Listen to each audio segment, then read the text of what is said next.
Olá, eu sou Carlos Leandro e você está em mais uma aula do canal UTI da Matemática.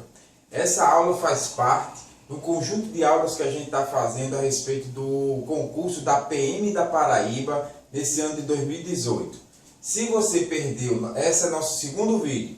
Se você perdeu a primeira aula, eu sugiro que você siga esse link e que você assista a nossa primeira aula de introdução ao concurso e em seguida venha assistir conosco essa.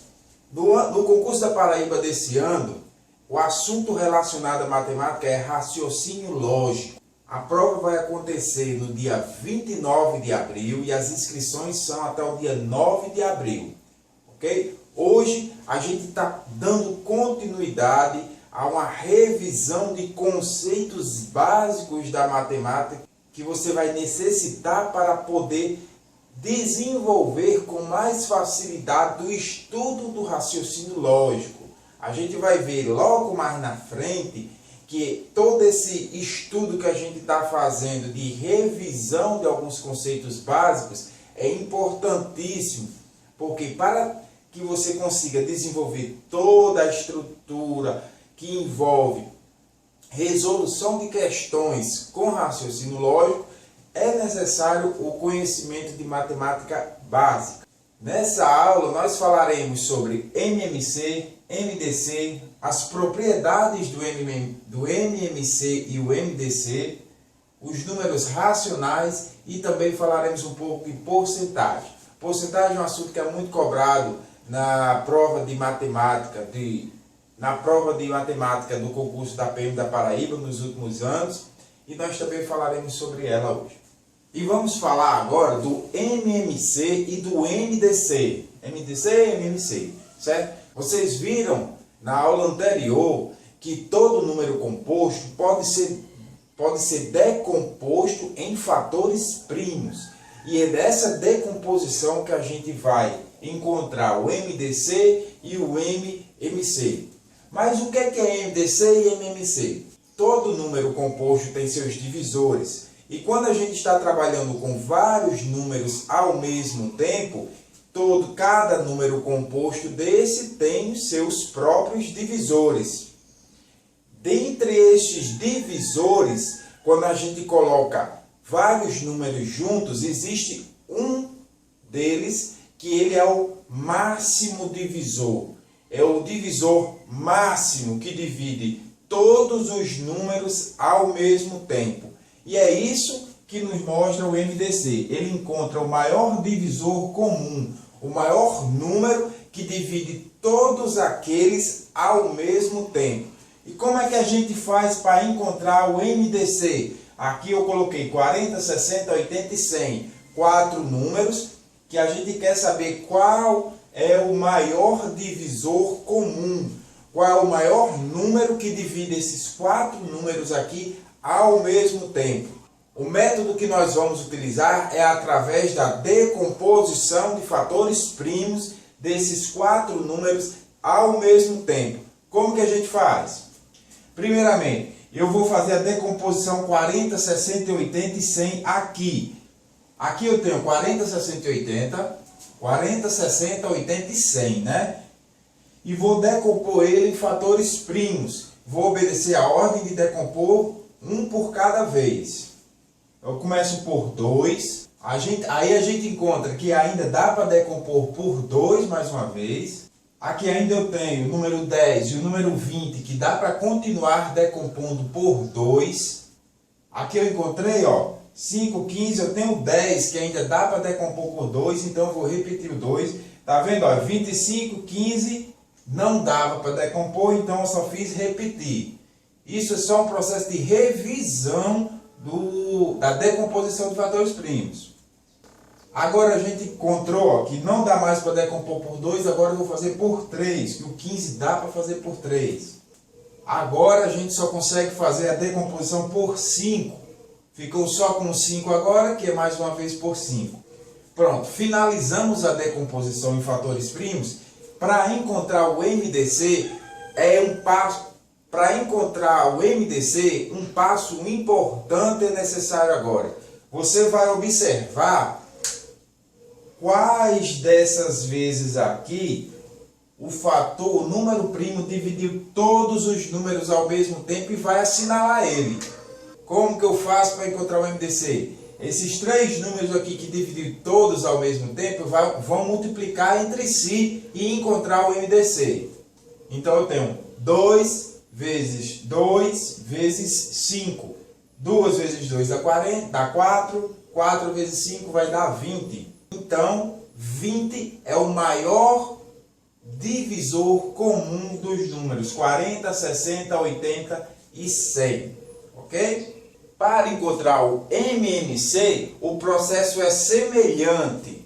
Semelhante, veja só, não é igual, é semelhante. O que é o MMC? O MMC, vocês viram na aula passada, que todo número pode ter seus múltiplos.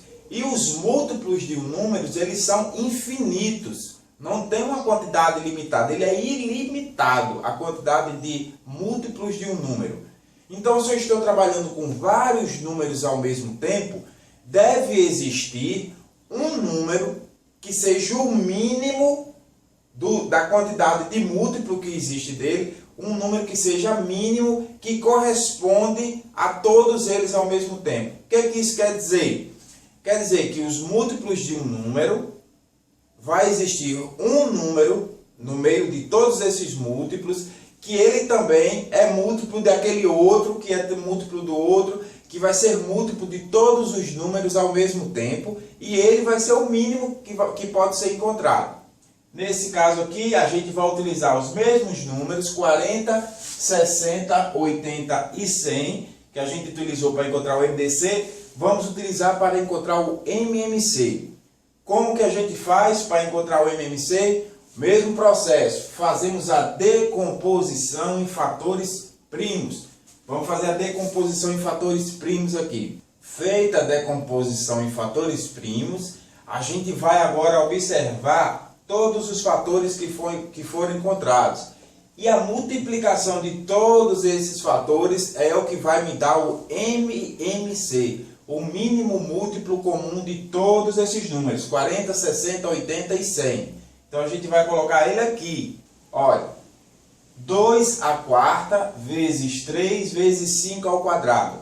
2 à quarta porque eu tenho 4 números 2 que estão se multiplicando. Como estão multiplicando, a gente está trabalhando com potência. 5 ao quadrado, pelo mesmo motivo, são 5 vezes 5 dá 5 ao quadrado, que é uma potência também, e o 3 que está sozinho.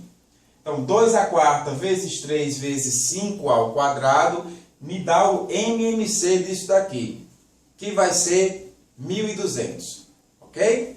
E o MMC e o MDC têm algumas propriedades que trabalham juntas, que você vai conseguir ver nessas propriedades e facilitar o seu cálculo, facilitar a sua resolução de uma questão. Primeira delas, ó, se dois números são primos entre si, o MMC é o produto deles e o MDC é 1. O que são números primos entre si? São dois números que entre eles você consegue ver que eles só podem ser divididos por 1 e por ele mesmo se eu estiver comparando eles dois. Por exemplo, 8 e 15.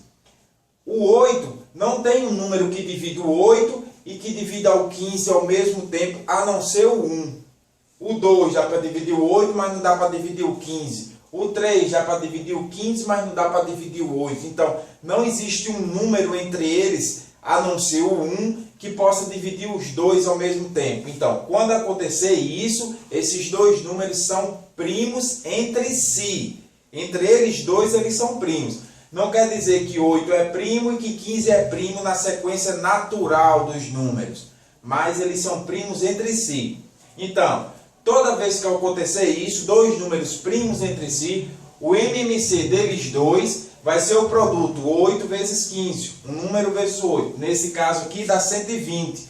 E o MDC vai ser 1, porque o máximo divisor, o número máximo que divide os dois ao mesmo tempo vai ser 1. Segunda propriedade. Quando um número é divisível por outro, o maior deles é o MMC e o menor é o MDC. Eu dei esse exemplo aqui, 20 e 40. 40 é divisível por 20. 40 dividido por 20 vai dar 2. Quando isso acontecer, o MMC desses dois números vai ser o maior. O maior múltiplo comum vai ser o próprio 40. O MMC de 20 e 40 é o próprio 40. E o MDC vai ser o menor deles dois. O menor aqui é 20.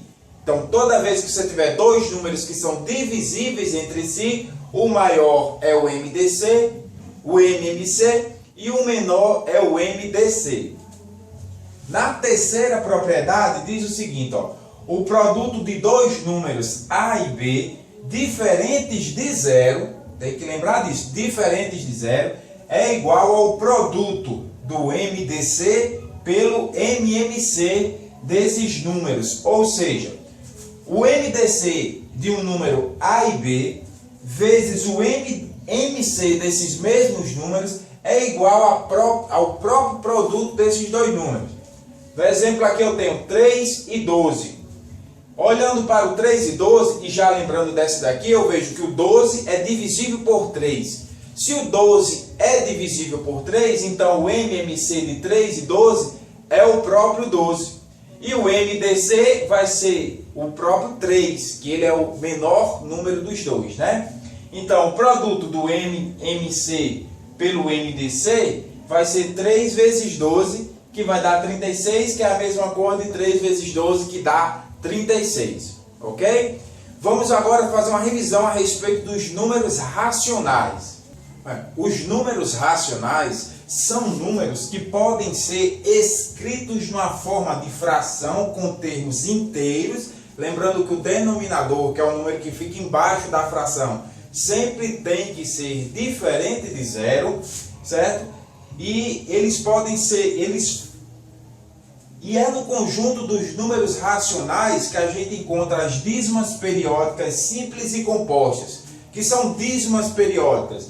Dízimas periódicas são números decimais que você encontra que na divisão de uma fração o resultado não vai dar um número exato, não vai dar um número inteiro exato, vai dar um número decimal que vai ter uma parte que vai repetir infinitamente.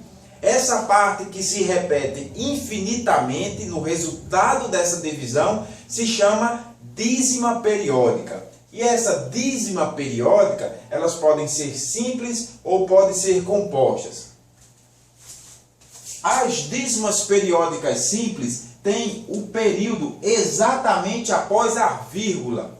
Então eu tenho aqui o número 0,33333, que é o resultado da divisão do número 1 por 3, e logo após a vírgula eu tenho o número 3, que vai ficar sendo repetido infinitamente. Esse número 3 ele é uma dízima periódica. Esse número 03 é uma dízima periódica que pode ser representado apenas por 0,3 com esse tracinho em cima, demonstrando qual é o período que está sendo repetido.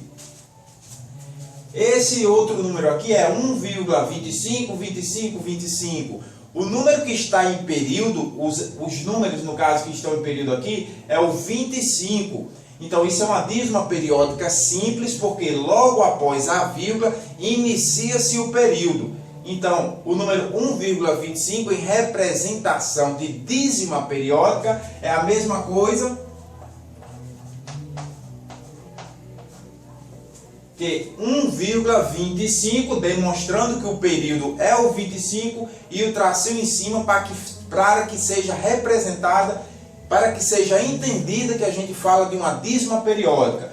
Do mesmo jeito, 5,253, 253, 253 é uma dízima periódica simples. Por quê? Porque logo após a vírgula inicia-se a dízima periódica. Então 5,253, 253, 253 é a mesma coisa. É a mesma coisa dessa representação decimal, 5,253 e o traço em cima informando que o período está no número 253 logo após a vírgula. Nas dízimas periódicas compostas, logo após a vírgula, existe ainda algum número antes de se iniciar o período. Então, a principal diferença da dízima periódica simples para uma dízima periódica composta é que logo após a vírgula, na simples, já inicia-se o período. E na composta ainda existe alguns números ou algum número para que possa ser iniciado o período. Nesse caso aqui eu tenho 0,132222, aqui é infinito. O número que está em período é apenas o número 2 e a gente tem 0,13, que é o número que não está em período, com o número 2 e o tracinho em cima para informar que ele está em período. Do mesmo jeito, 1,485313131. O período aqui é o número 31. 485 é o número que não está em período após a vírgula. Então aqui é uma dízima periódica composta também. E a representação decimal dela é o 1,48531 e o tracinho em cima para demonstrar que o 31 é quem está no período. E para finalizar, vamos falar de porcentagem. Porcentagem, como o nome já está dizendo, é uma divisão feita por 100.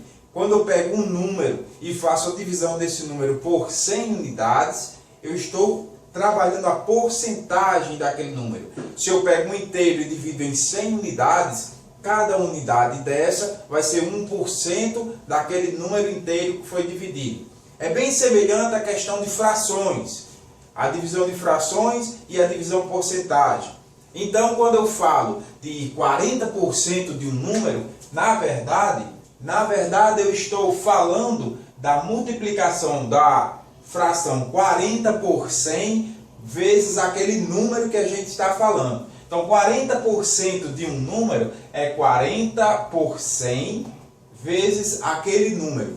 Na representação decimal, eu tenho 40%, é 0,4 daquele número. 0,4, 40% de um número é 0,4 aquele número. Veja só, 40x dividido por 100 é a mesma coisa de 0,4x.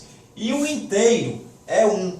Então, 100% de um número, quando eu estou falando em 100% de um número, quando eu estou falando em porcentagem, é o próprio número 1. É como se eu estivesse querendo fazer, é como se eu multiplicasse o próprio número por 1. 100% de um número. Então, quando a gente fala em crescimento ou decrescimento de porcentagens, eu estou acrescentando ou diminuindo um decimal daquele número.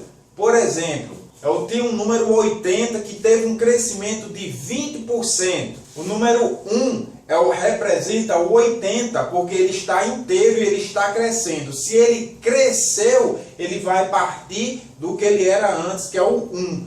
E ele cresceu quanto? 20%. Se ele cresceu 20%, eu vou acrescentar o decimal 2, porque o decimal 2 representa, na representação decimal de porcentagem, representa 20%. Então eu vou pegar 1,2 e multiplicar pelo número inicial. E eu terei 1,2 vezes 80 para representar um crescimento de 20% daquele número, que vai dar 96.